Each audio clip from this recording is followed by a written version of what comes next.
Well, good morning, everybody here in YouTube world. Um, I am Tony Grillo, and right now I am sitting here with my semi truck. I am parked in Wyoming, Michigan, which is not very far from Grand Rapids, Michigan. I'm at Gordon Food Service. I just delivered a load of Cedar Crest ice cream made from Manitowoc, Wisconsin. And waiting to get my trailer empty. And I thought I would share a video of a post that I wrote. This one was kind of a funny time period in my life. It was written in June 30th of 2020. And at that time, I've been dating a lady named Dee. We were together for about 2 years, and then we broke up for about 3 months, and then we got back together. After 3 months, we stayed together for another year, and then we broke up just this past January, right at the beginning of the new year. We broke up. So we did not make it to Valentine's Day. But anyways, during that 3-month period that we had broke up, I had went on 2 dates with 2 fantastic ladies, and one of them was the girl I nicknamed A-Rod's Loss, which is on video 4, and I wrote about her. And this one was another interesting, funny date that, I'll just share with you right now, So, Tony Grillo, June 30th, 2020. Well, good morning, my friends. What can I say? I enjoy life, I enjoy people, I enjoy all of you, and I'm no saint. I'm also not a bad guy either. I love to laugh, and I love to live, and I enjoy crazy surprises that life sometimes throws your way. Well, that's for sure. Makes me honestly believe the guy upstairs has a sense of humor, and that is definitely true. I really do believe he has a sense of humor. I think he throws things at you, especially like me, and then he sits and laughs about it. So I was with Dee for over a year and a half. She was my Texas gal. I asked her a question, and she'd reply, I reckon her mom's health is failing. She wasn't happy with my time plan for marriage. I also don't think my being on the road all the time helped either. So 3 weeks ago, while I was on the road, she texted me that she was leaving and going back to take care of her mom in Tennessee, and that it was over. It's too bad, because she's a great lady. So I've come home now from trucking to an empty house, and for the past few weeks, and don't feel bad for me. I'm fine. I'm a very strong person. In fact, this has greatly motivated me to drop weight again and slim up. That is always the case. Whenever I go through a breakup, I tend to lose a lot of weight, and then when I first meet a girl, I also tend to lose a lot of weight. So I know some of you will say it's too soon, but I like doing things, and if it's in the company of a lovely lady, then all the better. So I went back to the online dating and struck up a chat. We agreed to go hiking last Saturday, and I took her to this Freedom Fest in Kansasville, Wisconsin. And this was at the 1175. That's what the place is called, and it's called 1175 because it sits on the corner of Highway 11 and Highway 75 in Wisconsin. It's probably about 45 minutes south of Milwaukee and about maybe 20 minutes north of the border of Illinois. It's kind of out in the middle of nowhere, It's west of Kenosha, Racine, and it's just all by itself, And so let's see. I went back to online dating, struck up a chat. We agreed to go hiking last Saturday. I took her to this Freedom Fest. Okay, I already read that. Along the way, I wanted to have a little fun with her and bought her a bag of peanuts at a gas station. I like to do that. I like to just throw something, do something, unexpected, and then see how she will react, get what kind of reaction I get. And so she's like, what's this for? I told her I was buying her dinner. LOL. You know, she sent the pic of the peanuts to her girlfriend saying, what a big spender, you know. Actually, she thought it was hilarious. She actually laughed her butt off that I did that, you know. And there is a rule out there, you know, that, you know, if you're with a girl, if you're with a lady and you stop at a gas station, buy her some peanuts or something. Don't be afraid to do that, you know, even if she doesn't want you to, buy her some anyway. So anyways, we get to Kansasville, and I had no idea it was a bunch of rap bands that were performing that night, and the place was packed with black motorcycle gangs. So boy, did we stand out from that crowd. But everyone there was super nice and gracious, and people I didn't know of all color actually sat at our table and drank beers with us. That was a fun night, and those people were so nice, super nice people. Crucifix and Sean P performed together. I never heard of them. My date told me Sean P is a pretty big deal, and was shocked to see him here in this little town of Wisconsin. That is true. That 1175, it's amazing the really, they get a lot of big names that will come out there and perform. A lot of times what they do is they'll perform on a Friday night because they're doing a big show either in Chicago or in Milwaukee on a Saturday. And so they'll stop in on a Friday night and do a show there and then go to wherever they got to go on their big show on the weekend. But this was on a Saturday that this was going on. So, and Sean P's music is at the Lakers games. And I didn't play any of this because it was a first date. And I just want to enjoy the company and our night out and give her all my attention. And so I left my phone in my pickup. Yeah, I do love making videos of the bands that I see and performers I see. I do enjoy that. A lot of times I like to watch those videos, like if I'm running or whatever on a treadmill. Sometimes I like to go through and watch them again. I just enjoy the music and stuff. But it was fun watching my date send videos of Sean P to her son saying, "You will never believe who I'm seeing tonight." Her teenage son was super jealous. He's a huge fan of the rapper. He was like, "How the heck did you wind up there?" She didn't even tell him she was on a date. She just took off.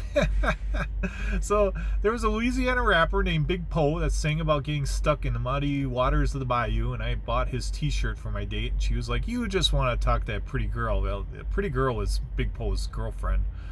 But that wasn't my intention at all. She was touched when I replied, "These musicians are struggling from the outbreak I worked. They haven't, so I'm just trying to give them some extra support." And that's kind of how I honestly felt, because for about a year, none of these musicians worked, you know, because all the restaurants were closed. So they were all just struggling like crazy, you know. And then when finally they got, you know, restaurants opened back up and they were finally able to perform, they finally started being able to make money. I know a lot of Minnesota bands came to Wisconsin just to make money, because Minnesota was in that situation where they still kept everybody locked up, you know, for months and months after. In Wisconsin, well, you know, Wisconsin, the governor knew that he was going to be facing basically a recall if he didn't allow the restaurants to open up again. So we you know, a lot of the Minnesota bands, I saw a lot of the Minnesota bands come to Wisconsin just so they could work and make money. So that pretty lady that was Big Poe's girlfriend gave my date a really cool looking torn Big Poe tee that was stitched and laced back together. It was a truly nice momentum, a reminder of our first date together. Hopefully a shirt that will give her pleasant memories of me when she sees it hanging in her closet. Big Poe even sat at our table and acknowledged us during his performance. He and his girlfriend are the nicest people. We had a blast and talked about getting together again. Well, a few days later, I got a text. "Hey, you, did your ex-wife used to work for the water department in Creek?" "Yep," I replied. "Oh, what a small world. I've been friends with her for years. She used to complain to me about her husband all the time." Wow. Yeah, well, you know, that's what happens when a marriage is going down the tubes at the end. And my wife basically told anyone that would listen about how bad I was. And it was bad, you know, at the end there. And so I just replied, "Well, she always was a whiner." I mean, what are you supposed to say, you know? Damn near put me in the grave trying to please her. I didn't say that, but yeah. Oh, jeez, this thing showed up. I want to get rid of it. Okay, there we go. So, anyways, yeah, I actually, suffered a heart attack while I was married to her. I remember she even said, we were under her insurance because she had government insurance. Her insurance was better than mine, so I was under her plan. And I remember her saying, "I can't divorce you now because my insurance has got to cover this bill." She was a really nice person at the end there. It's probably for the best that we just went our separate ways. So anyways, I was married 12, divorced 8 at that time, and I told her it was a long time ago, and I'm a different guy now. That is definitely true. But how weird is that, especially for her? She has a blast going on a date, not knowing it's her friend's ex that she's heard all this bad stuff about. I'm not sure I'm ever going to see her again. I think it's all too weird for her. It's too bad because she's an awesome lady and fun to be with. I never write about anyone I'm seeing, but since it's going to be a one and out, I'll write about all of this just to share with you all how the guy upstairs still loves us all despite how bad things may seem. He takes delight in watching his creations, and he does have a wicked sense of humor. Yes, he does. Sometimes I wish he would throw some of that at some of you. Yep, that's definitely for sure. The struggle is real, laughter and tears as well. It's okay to laugh at your struggles and never let that stop your search for love. And I am my puppy. God bless you all. Peace, Tony G. And I did not end it with my signature Wisconsin hugs. But anyways, that was my post on that day. And I did have a follow-up post, and so I'm going to real quick see if I can find that post. So here it is, right here. Okay. This was June 6th, so this was probably about 2 or 3 weeks later. I hadn't heard from this lady. She had, she basically, after our date, I never got any texts or messages from her for a long time, and then out of the blue, she finally sent me a text. So I wrote about it. So, hello, my friends. I told you all about this fun date I had with a lady that turned out to be my ex-wife's friend, which neither of us knew till a few days later. So I wrote about her because I haven't heard from her in a while, and yesterday I get a message from her. She says she's still getting over the last guy she was with. She broke up with him because she found out he was married, but she said she'd like a second date with me. Now, I felt at that time, I kind of didn't, it's like you blow somebody off, it kind of means you're really not interested, in that person. And then she gave me the I'm trying to get over another guy excuse, And my feeling is that, because I've actually probably used that excuse myself, because, if you're not interested in somebody, sometimes you say things like that, just trying to be nice, but generally when somebody says that, it just means, if you really like somebody, you pursue them, and if you don't, then you come up with excuses, and that's the way I feel about that. But anyways, so I admit I was a little irritated, and so I said, even though she mentioned something about wanting a second date,